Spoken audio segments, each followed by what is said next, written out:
तर नमस्कार विद्यार्थी मित्रांनो, स्वागत आहे तुमचं PS धनुर्धारी या यूट्यूब चॅनलवर।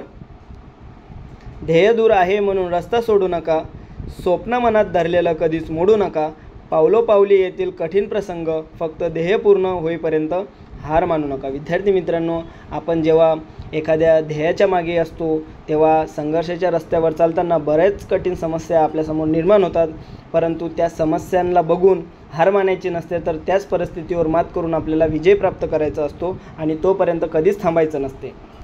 तर चला आजच्या व्हिडिओला सुरुवात करूया। आज आपण सरासरी या घटकावर आधारित काही शॉर्टकट ट्रिक्स बघणार आहोत, तर चला बघूया।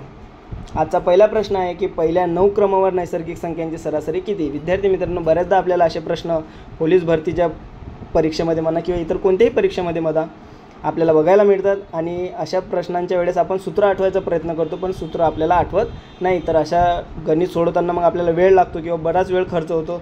तर अशा ठिकाणी तुम्हाला काय करायचं आहे, असा प्रश्न जर विचारला तर पहिल्या 9 क्रमावर नैसर्गिक संख्या जर विचारल्या किंवा इतर कितीही विचारल्या तर त्यामध्ये काय करायचं, बघा इथं 9 विचारले आहे तर 9 + 1 भागेला 2, तर 10/2 म्हणजेच 5 ही नैसर्गिक संख्यांची सरासरी आहे। पहिल्या 9 क्रमावर नैसर्गिक संख्यांची सरासरी किती, 5।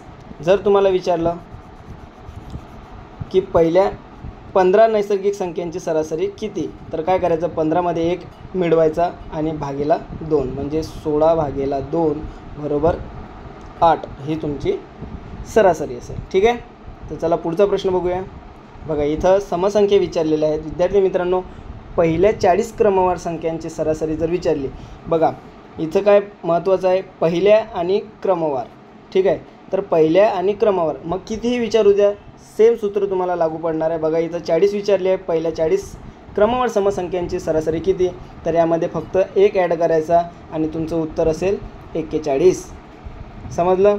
बघा जर तुम्हाला विचारलं की पहिल्या 50 क्रमवार समसंख्यांची सरासरी किती, तर फक्त यामध्ये 1 ॲड करायचा, 51 हे तुमचं उत्तर असेल बरोबर।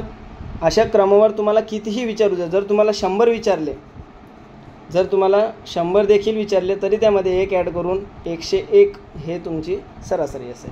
समजलं। तर चला पुढे बघूया। पहिल्या 50 क्रमावर विषम संख्यांची सरासरी। आता इथं विषम संख्या विचारलेली आहे आणि सेम तुम्हाला लक्षात ठेवायचं, पहिल्या आणि क्रमवार ह्या 2 शब्द प्रश्नामध्ये असणं गरजेचं आहे, तरच हा नियम वापरायचा। तर बघा पहिल्या 50 जर विचारला तर तुमचं उत्तर 50च असेल। जर तुम्हाला पहिल्या 100 क्रमावर विषम संख्या विचारल्या तरी तुमचं उत्तर काय असेल, 100च असेल। तर हे आजचे प्रश्न तुमच्यासाठी। तिन्ही प्रश्न आपण सांगितलेल्या ट्रिकनुसारच सोडवा आणि उत्तरं कमेंट बॉक्समध्ये टाका। तोपर्यंत धन्यवाद। लवकरच भेटूया अशाच प्रकारच्या सोप्या आणि एकदम सरळ शॉर्टकट ट्रिकसोबत। तोपर्यंत धन्यवाद।